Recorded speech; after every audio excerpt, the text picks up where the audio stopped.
সব নাগরিকের নিরাপত্তা নিশ্চিত করা সরকারের সর্বোচ্চ অগ্রাধিকার বলেছেন প্রধান উপদেষ্টা ডক্টর মোহাম্মদ ইউনূস।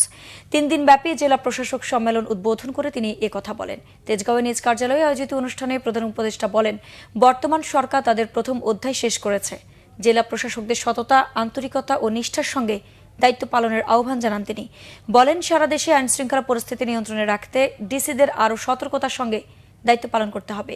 দায়িত্ব পালনের ক্ষেত্রে একজন আরেকজনের উপর দায় চাপালে হবে না, চেইন অব কমান্ড মেনে চলার উপর জোর দেন তিনি। বাজার নিয়ন্ত্রণে ডিসিদের কার্যকর পদক্ষেপ গ্রহণ করতে হবে। 24-এর গণ অভ্যুত্থান ধারণ করে জনপ্রশাসন পরিচালনার বিষয়টি এবার গুরুত্ব পাবে বলেও মন্তব্য করেন প্রধান উপদেষ্টা ডক্টর মোহাম্মদ ইউনূস।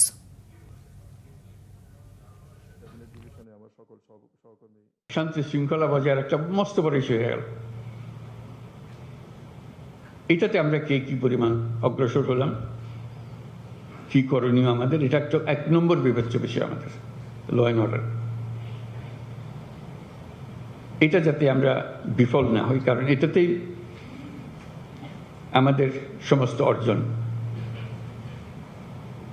সফলভাবে অর্জন হতে পারে অথবা বিফলতায় পর্যবসিত হতে পারে। সেটা কি কোঅর্ডিনেশন হলে, কিভাবে হলে, এটা নিয়ে এই সম্মেলনে আলোচনা হোক। ফিরে যাওয়ার পরে যেন এটা